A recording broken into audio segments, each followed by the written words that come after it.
Bonjour, bonjour tout le monde, ici Sophie et aujourd'hui on va trier nos papiers. On va profiter de ce confinement obligé pour, pourquoi pas, ranger un peu son intérieur. Vous savez, je suis minimaliste, donc j'ai une façon de trier des papiers et de les conserver, mais j'en ai quand même encore en papier. Je reçois encore de rares courriers, mais vous allez voir, c'est vraiment très peu.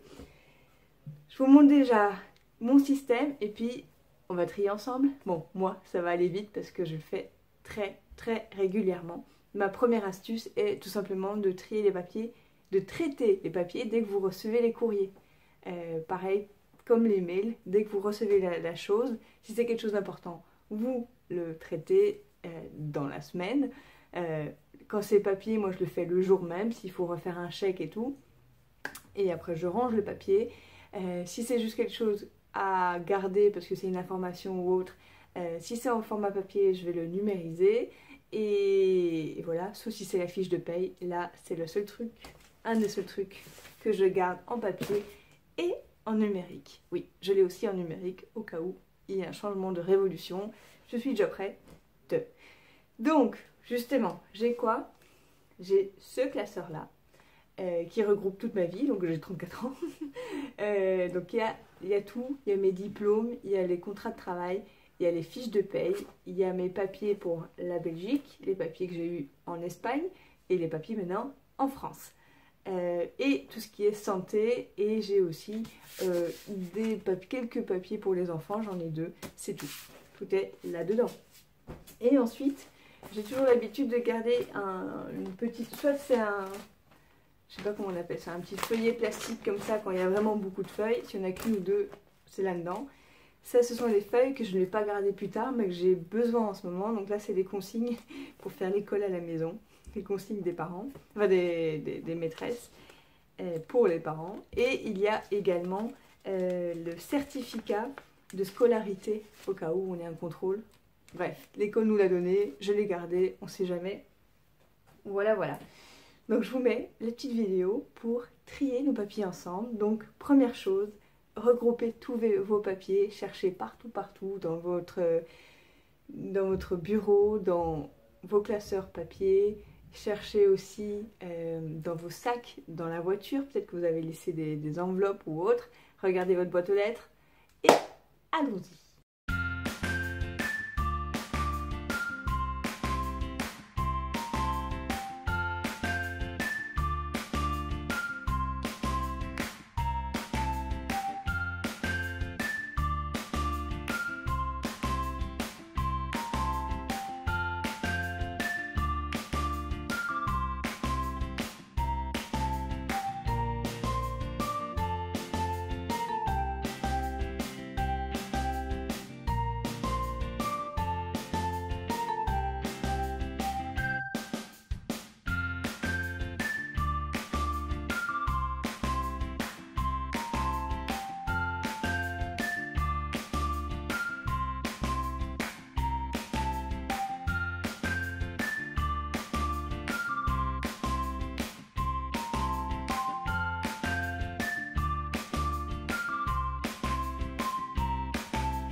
Donc comme vous pouvez le voir, j'ai fini mon tri, c'était assez rapide.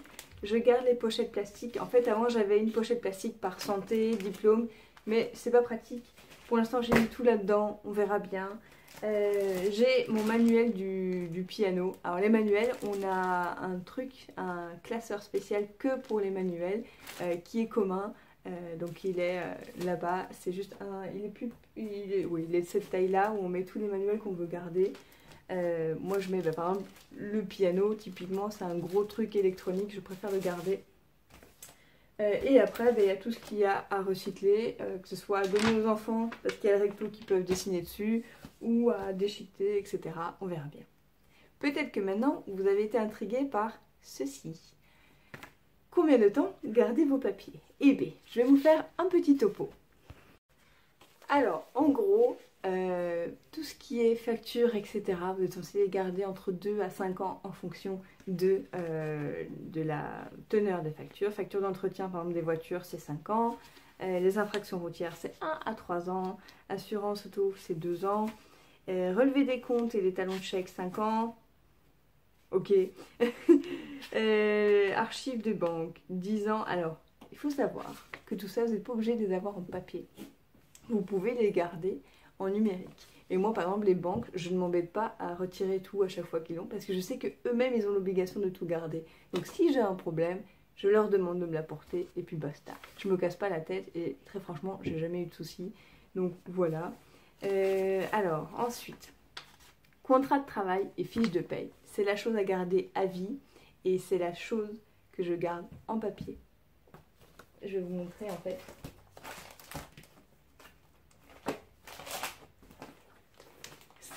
Tout ça, ce sont tous mes contrats de travail, oui, et fiches de paye. Donc ça fait déjà beaucoup de temps que je travaille, depuis que j'ai 15 ans, donc ça va faire 19 ans que je travaille, donc tout est là. Et voilà. Mais j'ai aussi la copie numérique. Et d'ailleurs, maintenant que je suis auto-entrepreneur, j'ai plus d'imprimante, mais je garde à chaque fois les factures que je fais et à la fois les paiements, que ce soit les paiements URSSAF, les paiements Pôle emploi, etc. Je les garde en numérique. J'ai un dossier par mois que je classe dans un dossier par année. Après, vous allez me dire, tout ce qui est assurance, contrat de banque, moi, on les garde et à la fois, j'aimerais bien les numériser et bye bye. Seulement, j'ai plus d'imprimante ni de scanner, donc pour l'instant je les garde, mais très franchement, j'attends qu'une chose, c'est de pouvoir les zapper. Si vous voyez une main bouger, c'est ma fille qui est à côté de moi. Ensuite, quoi d'autre? Tout ce qui est immobilier. Alors, si vous faites construire, vous devez tout garder pendant 10 ans. Génial. L'assurance au logement pendant 2 ans, rapport locatif pendant 3 ans. Tout ça pouvant être numérique. Je le répète, vous pouvez garder tout ça de manière numérique. C'est même mieux d'avoir une copie de tout en numérique au cas où il y a un incendie. Donc il n'y a pas besoin de... Si vous avez tout ça en... Moi je recevais des quittances de loyer par mail. Mais du coup, je n'avais pas besoin de les imprimer. J'ai mon petit fichier et je gardais ça là-dedans. Tout ce qui est... moi j'avoue que tout ce qui est facture, genre mon téléphone portable ou quoi, je garde jusqu'à la garantie. Quand c'est plus sous garantie, je recycle. Si je l'ai reçu, en général, vu que je les ai achetés sur Back Market, je reçois la facture en papier au moment où je reçois le téléphone. Donc ça, je la garde. Si je ne l'ai pas reçu, je le regarde sur mon téléphone, enfin sur l'ordinateur, et c'est tout. Donc voilà, je ne garde pas tout ce qui est manuel de montage, etc. Voilà. Donc j'essaie de me simplifier la vie. À chaque fois que j'avais des mails des ambassades me disant faut faire ci, faut faire ça, je faisais ceci ou cela, mais je ne les gardais pas. Tout ce qui est mail d'information, bye bye. J'ai même pas gardé mon permis. Ou j'ai peut-être mon permis de conduire. Je suis même pas sûre si j'ai la feuille de déclaration du permis de conduire. Je pense que je l'ai numérisée et après elle a été déchirée par les enfants ou quoi, bref. Je l'ai en numérique. Et c'est pareil pour les impôts. J'ai pas les fiches d'impôts, les avis d'imposition ici, mais ils sont en numérique. Et donc ça, vous pouvez garder 2 à 3 ans. Ça va dépendre aussi si vous êtes auto-entrepreneur ou pas. Auto-entrepreneur, c'est plus 3 ans. Si c'est personnel, c'est 2 ans. Voilà. J'espère que cette vidéo vous a motivé à bosser sur vos papiers, à reprendre le contrôle là-dessus. Et je vous dis à très bientôt pour une autre vidéo. Ciao!